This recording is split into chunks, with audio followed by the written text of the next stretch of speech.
Chapter 2, Part 1. New Moon, November 18th, 19 Today, the December number of Marchwoods came, with my verses, flying gold, in it. I consider the occasion worthy of mention in my diary, because they were given a whole page to themselves and illustrated. The first time any poem of mine was so honored. It is trashy enough in itself, I suppose. Mr. Carpenter only sniffed when I read it to him, and refused to make any comment whatever on it. Mr. Carpenter never damns with faint praise, but he can damn with silence in a most smashing manner. But my poem looked so dignified that a careless reader might fancy there was something in it. Blessings on the good editor who was inspired to have it illustrated. He has bolstered up my self-respect considerably. But I did not care overmuch for the illustration itself. The artist did not catch my meaning at all. Teddy would have done better. Teddy is doing splendidly at the School of Design, and Vega shines brilliantly every night. I wonder if he really does always think of me when he sees it, or if he ever does see it. Perhaps the electric lights of Montreal blotted out. He seems to see a good bit of Ilsa. It's awfully nice for them to know each other in that big city of strangers. Part 2. November 26th, 19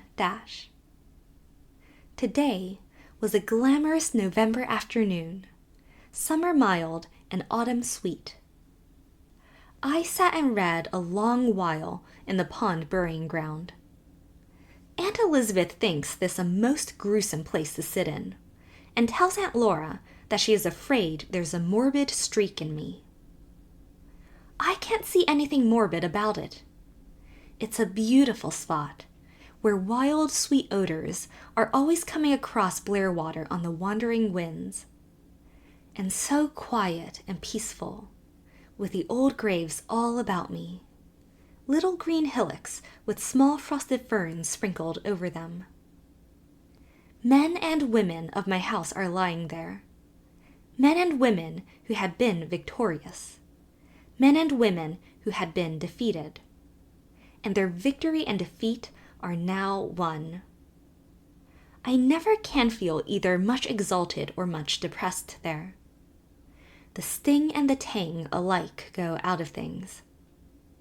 I like the old red sandstone slabs, especially the one for Mary Murray with its "Here I Stay," the inscription into which her husband put all the concealed venom of a lifetime. His grave is right beside hers, and I feel sure they have forgiven each other long ago. And perhaps they come back sometimes in the dark of the moon and look at the inscription and laugh at it. It is growing a little dim with tiny lichens. Cousin Jimmy has given up scraping them away. Some day they will overgrow it, so that it will be nothing but a green and red and silver smear on the old red stone. December 20th, 19 Something nice happened today. I feel pleasantly exhilarated. Madison's took my story, a flaw in the indictment. Yes, it deserves some exclamation points after it to a certainty. If it were not for Mr. Carpenter, I would write it in italics. Italics! Nay, I'd use capitals. It is very hard to get in there. Don't I know? Haven't I tried repeatedly and gained nothing for my pains but a harvest of wee regrets? And at last it has opened its doors to me. To be in Madison's is a clear and unmistakable sign that you're getting somewhere on the Alpine path. The dear editor was kind enough to say it was a charming story. Nice man. He sent me a check for $50. I'll soon be able to begin to repay Aunt Ruth and Uncle Wallace what they spent on me in Shrewsbury.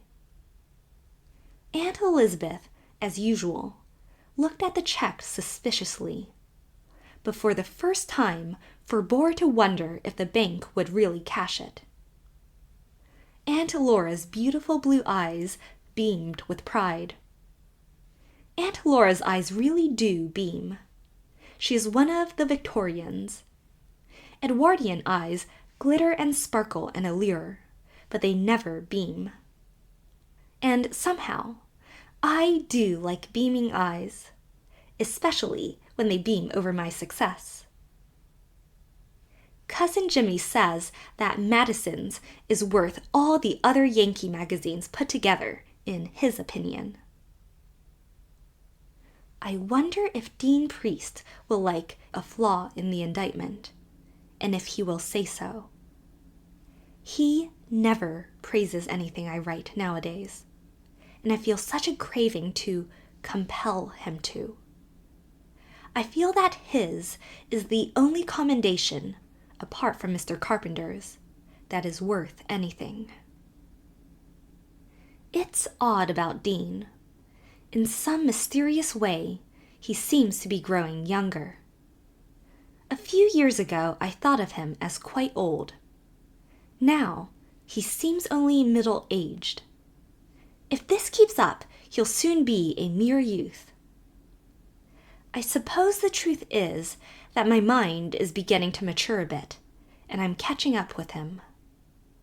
Aunt Elizabeth doesn't like my friendship with him any more than she ever did. Aunt Elizabeth has a well-marked antipathy to any priest. But I don't know what I'd do without Dean's friendship. It's the very salt of life.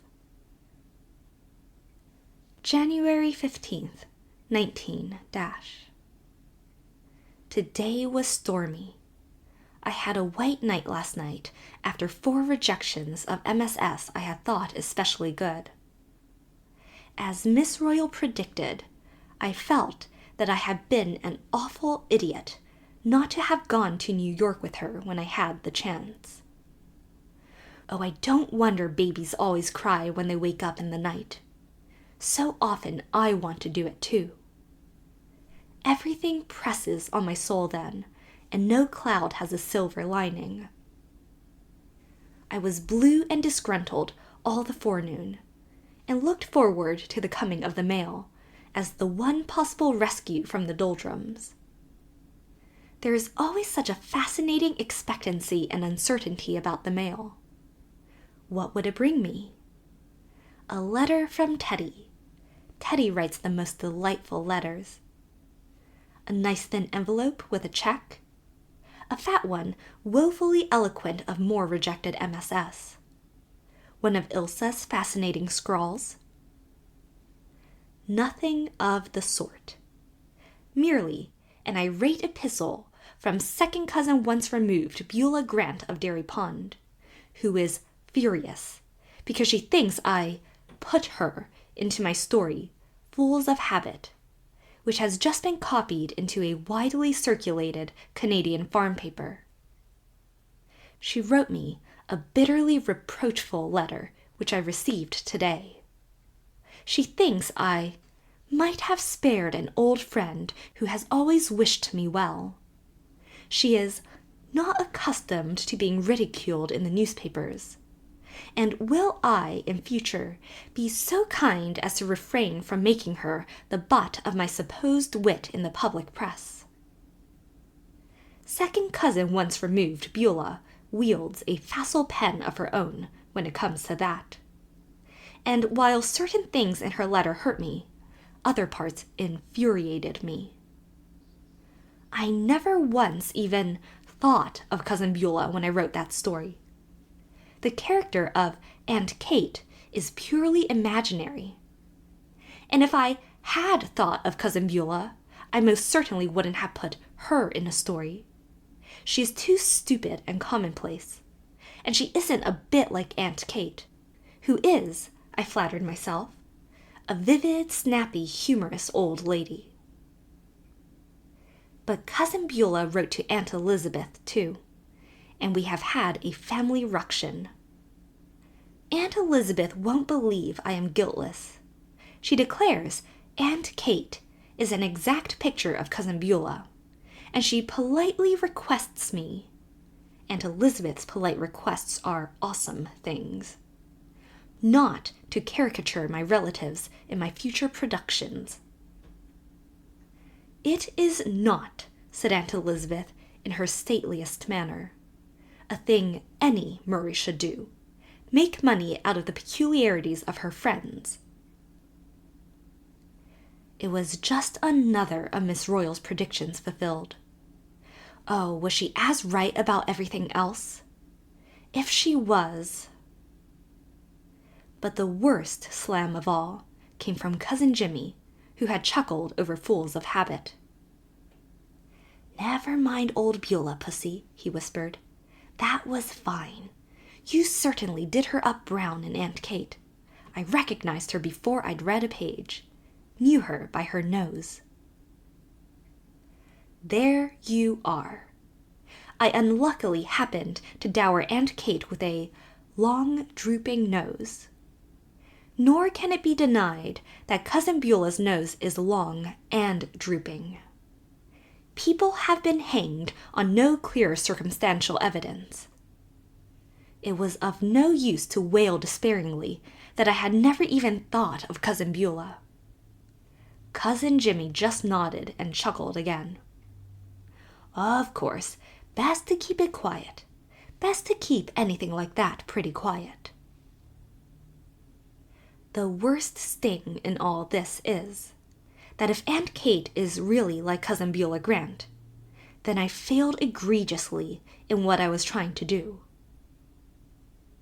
However, I feel much better now than when I began this entry.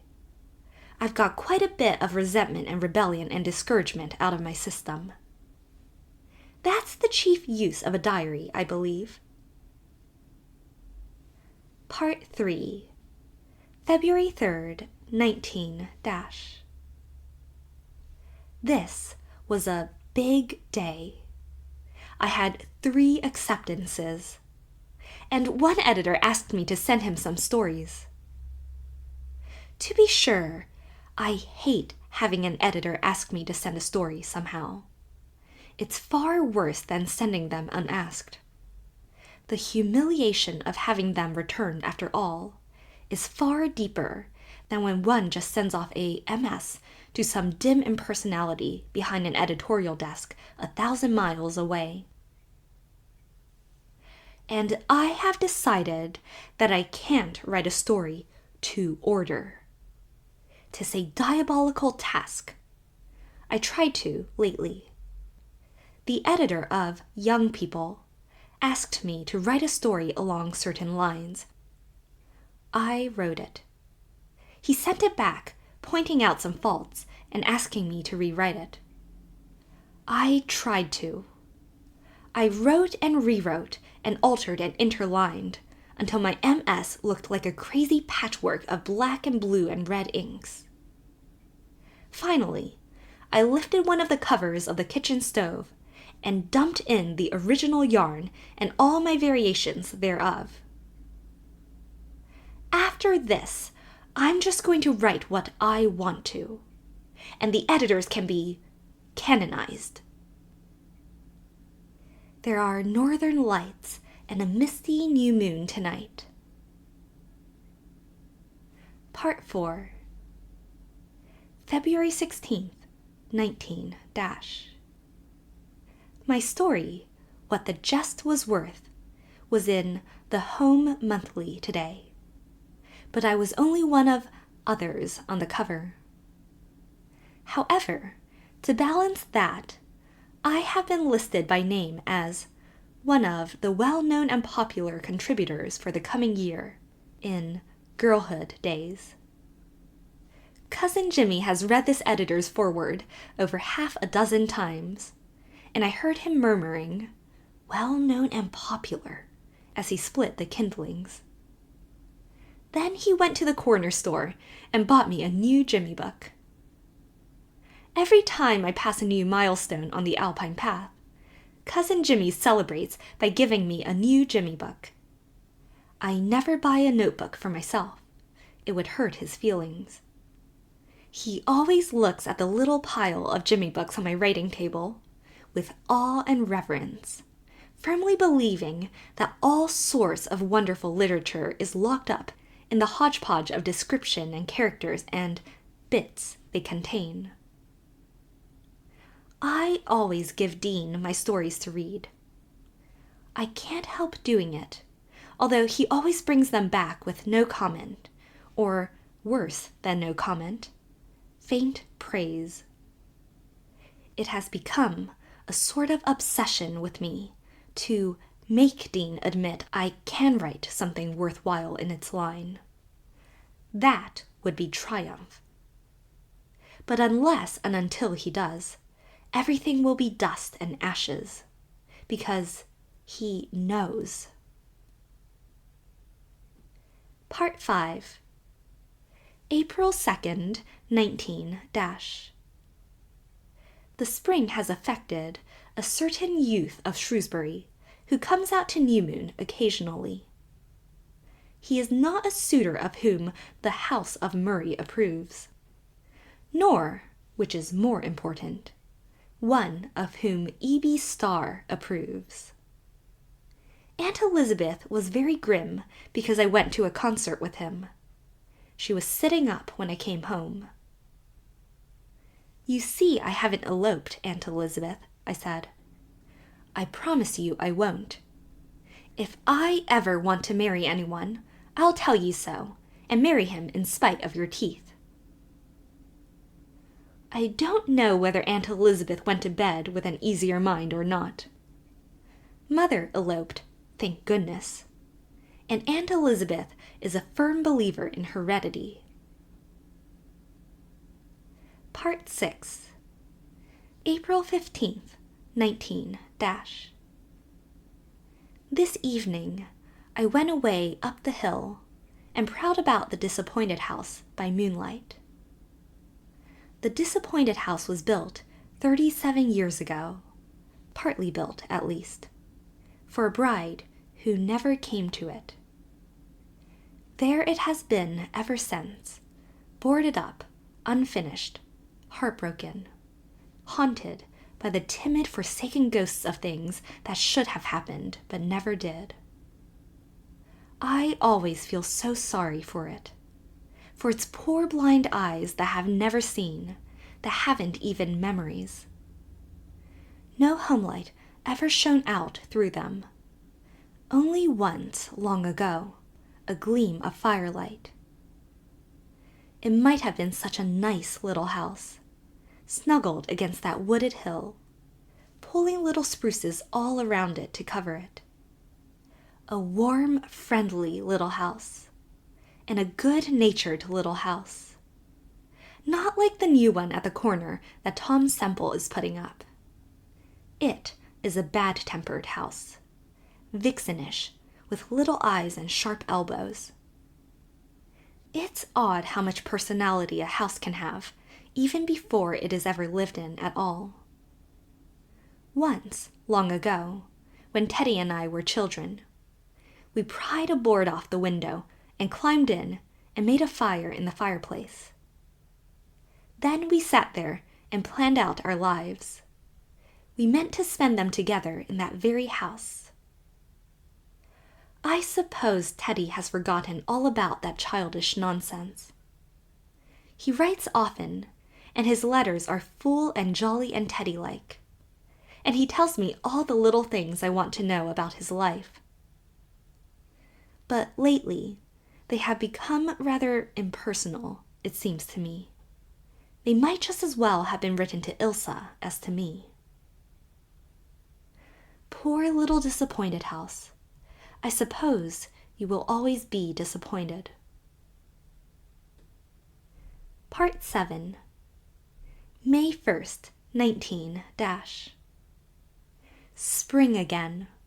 Young poplars with golden ethereal leaves. Leagues of rippling gulf beyond the silver and lilac sand dunes. The winter has gone with a swiftness incredible, in spite of some terrible black 3 o'clocks and lonely discouraged twilights. Dean will soon be home from Florida. But neither Teddy nor Ilsa is coming home this summer. This gave me a white night or two recently. Ilsa is going to the coast to visit an aunt, a mother's sister who never took any notice of her before. And Teddy has got the chance of illustrating a series of Northwest Mounted Police stories for a New York firm, and must spend his holidays making sketches for it in the far north. Of course, it's a splendid chance for him, and I wouldn't be a bit sorry if he seemed a bit sorry because he wasn't coming to Blairwater. But he didn't. Well, I suppose Blairwater and the old life here are to him as a tale that is told now. I didn't realize how much I had been building on Ilsa and Teddy being here for the summer, or how much the hope of it had helped me through a few bad times in the winter. When I let myself remember that not once this summer will I hear Teddy's signal whistle in Lofty John's bush, not once happen on him in our secret beautiful haunts of Lane and Brookside, not once exchange a thrilling, significant glance in a crowd when something happened which had a special meaning for us. All the color seems to die out of life, leaving it just a drab, faded thing of shreds and patches. Mrs. Kent met me at the post office yesterday and stopped to speak. Something she very rarely does. She hates me as much as ever. I suppose you have heard that Teddy is not coming home this summer. Yes, I said briefly. There was a certain odd aching triumph in her eyes as she turned away. A triumph I understood. She is very unhappy because Teddy will not be home for her, but she is exultant that he will not be home for me. This shows, she is almost sure, that he cares nothing about me. Well, I dare say she is right. Still, one can't be altogether gloomy in spring. And Andrew is engaged to a girl of whom Aunt Addie entirely approves. I could not be more pleased with Andrew's choice if I had chosen her myself, she said this afternoon to Aunt Elizabeth.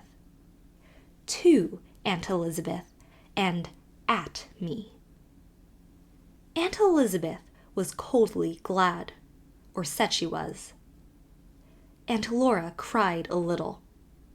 Aunt Laura always cries a bit when anyone she knows is born or dead, or married or engaged, or come or gone, or polling his first vote.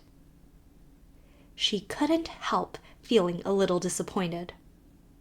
Andrew would have been such a safe husband for me. Certainly, there is no dynamite in Andrew.